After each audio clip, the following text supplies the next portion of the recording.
Hey everybody, my name is Mariah. I am a women's health nurse practitioner and certified nurse midwife, currently living in Dallas.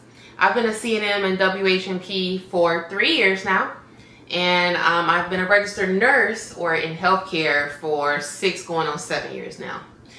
I wanted to introduce myself and let you know a little bit about me and just to get to know me a little bit more. So first things first, I'm not sure if you could tell, but I own a German Shepherd puppy. Her name is Ivy, and she is very much into everything I do. Isn't that right?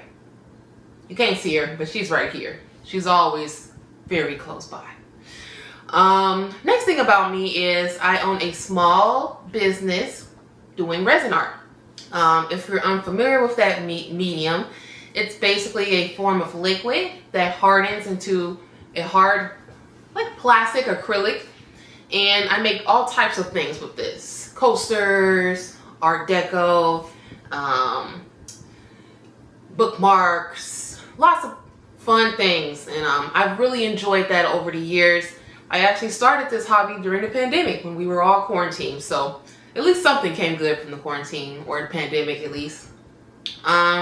Lastly is I have lots of dance experience. I used to be a full-time dancer from the ages of 9 all the way to 23 years old. So dance has always been my passion. I've loved dance. I still go to dance classes occasionally here and there, but with a busy midwife schedule, as you all can probably imagine, not as much time to do it as much as I would really like to. But nevertheless, still in my heart, and I love to do it. So those are 3 things about me. I really have so much more that I want to share with you guys, but as we open up more through our courses and through our classes, we can definitely get to know each other better. So today I wanted to talk a little bit about a baby bath. So first things first, what is a baby bath? Well, what are we doing? We're doing washing a baby. The purpose of this is, as we know, babies get pretty smelly, pretty messy, you know? So we got to do something about it eventually.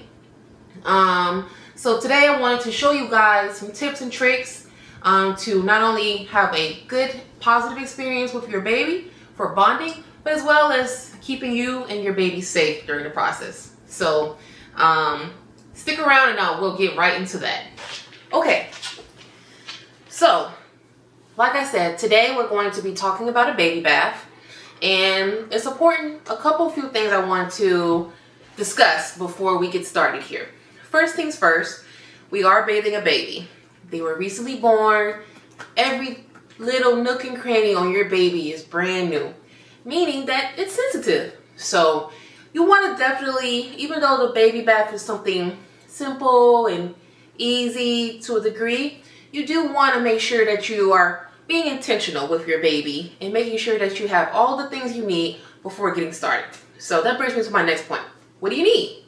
So today I'm just using my demo here, and I'm going to tell you all what I have. So first I have 2 washcloths. We need 2 of them because sometimes certain babies need a little bit extra comfort. So I'll tell you what the second one is for. But the first one, of course, is just for washing your baby. We're going to be bathing our baby from head to toe. I'll get more into that in just 1 second. Then we have 2 regular towels. So I have 2 regular towels. The first one is for, of course, putting into the baby bath. Now, the reason we're doing this is because babies are slippery when wet, like most things, right? But we put the towel in there to kind of help give some grip to the bottom of the tub. No matter how fancy your baby tub is, most of them have that slick plastic on the bottom. So you want to make sure your baby doesn't slip. So that's what the first towel is for. The second towel, of course, is for drying your baby once they're out of the bath. And then I have my demo babies. They're actually demo triplets. So here we are. We'll demonstrate a baby bath with these ladies, these little ones, in a bit. Okay, so 2 washcloths, 2 towels. You obviously need a tub. Today I'm just using this demo for a bucket. And then depending on your baby, a pacifier if you choose to use one. And then this is optional as well. You can choose to use a mild, fragrance-free, dye-free baby wash or baby shampoo. However, just plain old water is just fine as well for bathing your baby. Okay? So, one more thing is I wanted to mention to have your baby's diaper and outfit, everything right here when you're giving your baby's bath. Okay? You don't want to be fussing around, going to other rooms, gathering things where you got a wet baby in a tub, right? Never leave your baby unattended in a bathtub, okay? So, now that we got all of our supplies, let's just get started, right? The first thing you want to do is, one, look at your baby. What mood are they in? Are they happy? Are they sad? Are they cool? Are they content? If your baby is in a good mood and they were recently fed, then this may be a great time to feed your baby. If your baby is pretty fussy right now or haven't been fed in the past 2 hours and you anticipate them wanting to feed soon, I will feed them. Feed your baby, make them comfy. No one wants to be in a bathtub doing things like that if you're hungry, right? So feed your baby, make them comfortable. The second thing, turn the thermostat up in the house, okay? Like I mentioned earlier, your baby is relatively new to this world. So in addition to new skin, new sensations, their temperature regulation, they have a hard time regulating that in and out of the bathtub. So you want to make sure that they're toasty anytime you're using water. Usually we lose heat from evaporation of moisture on our skin. So babies can get cold very quickly from the bath. So you want to make sure that the environment is pretty warm for them, okay? So once you got your supplies, you turned the temperature up, you fed your baby, now we have to fill the tub. So my general advice for this is to really 2 to 3, maybe 4 inches, depending on your tub. That's all you really need. You really don't need to fill the tub completely up. For what? You know, we're just kind of doing a quick little rub over the baby, making sure we get in their folds and all that. So the tub does not need to be filled very much. This brings me to my next point. How warm is the tub going to be? Generally, I say between 95 to 100 degrees, somewhere in there, you want the baby tub warmed to be.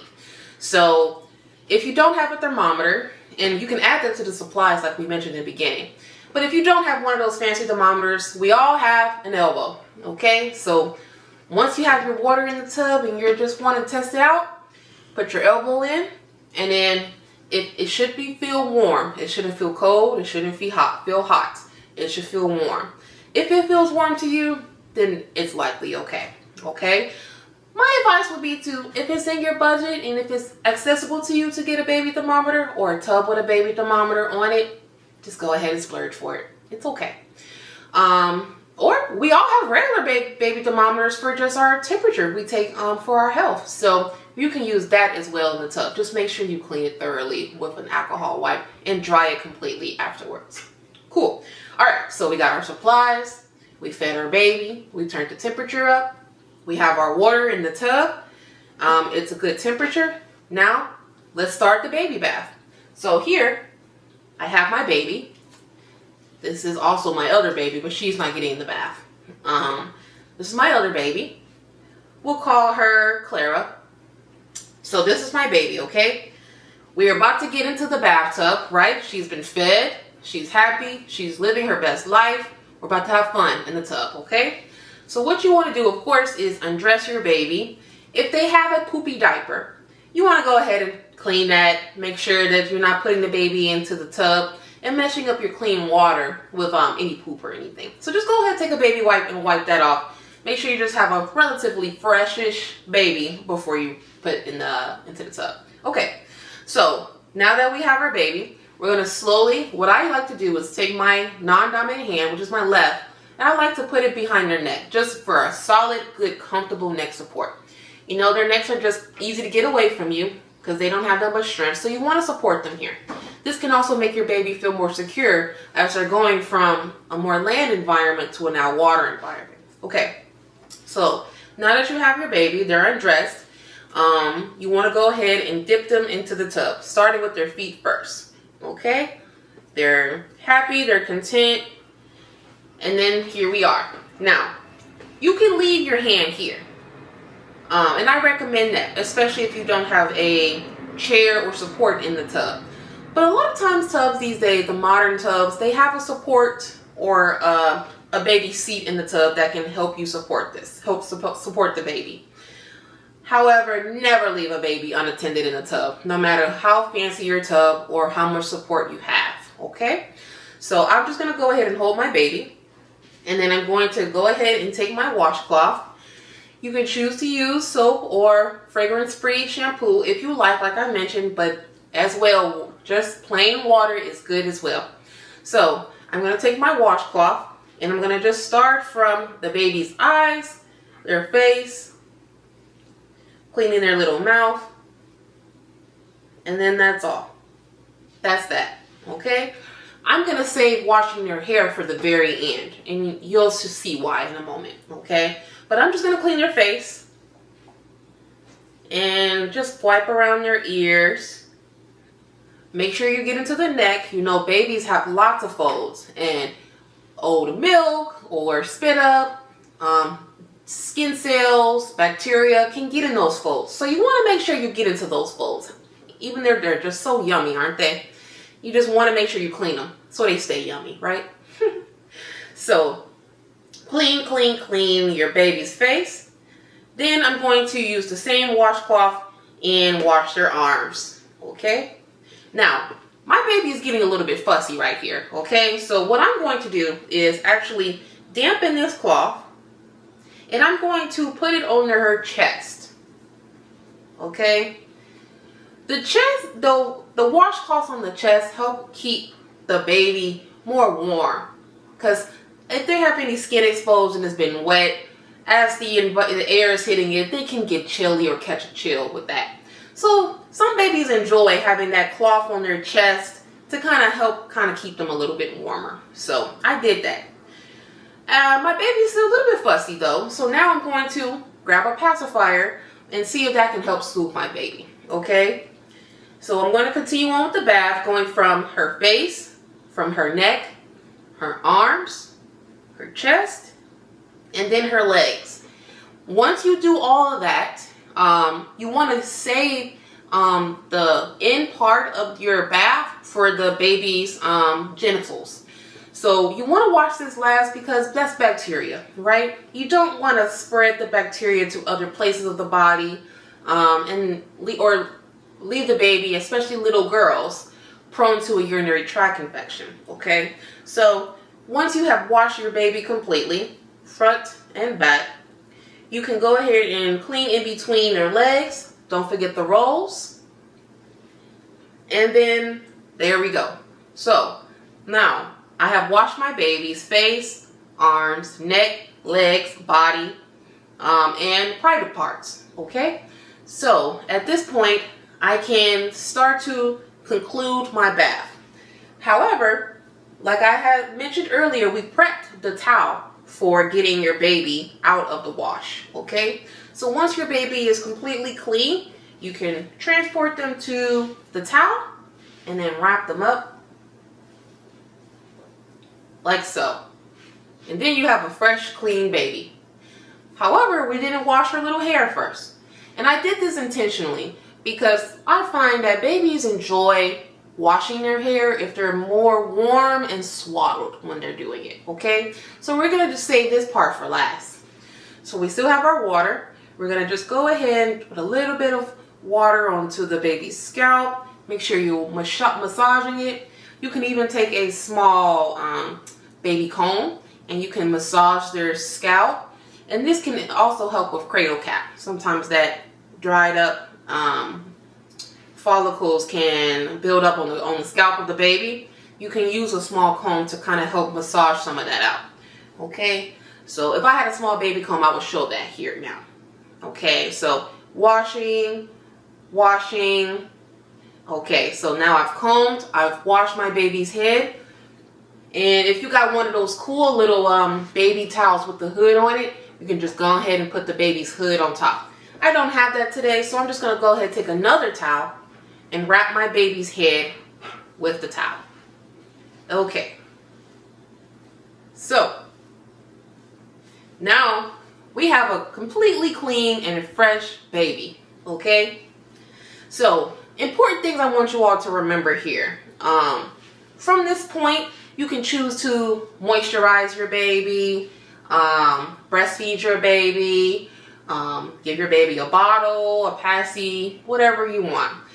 At this point, your baby has probably caused some level of chill to them, even if the water was warm, even if you use a towel on top of them, they can still get chilly from this process. So you want to make sure that you keep them wrapped up, you get them dressed pretty much immediately after you give them a bath, okay?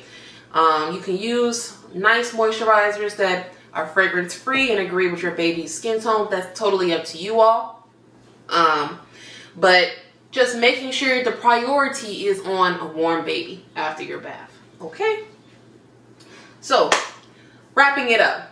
Important things I want you all to remember when you're giving your baby a bath is babies get chilly. So, make it quick, make it intentional, and have fun. You know, this is a bonding experience for you and your baby. So, just make sure that you're staying safe with not too much water into the tub. Soap is optional. And as always, make sure that you give your baby lots of love and milkies afterwards if they choose. So I hope this was helpful to you all. And thanks for listening to this demonstration today. And I hope you all have a great day. Bye.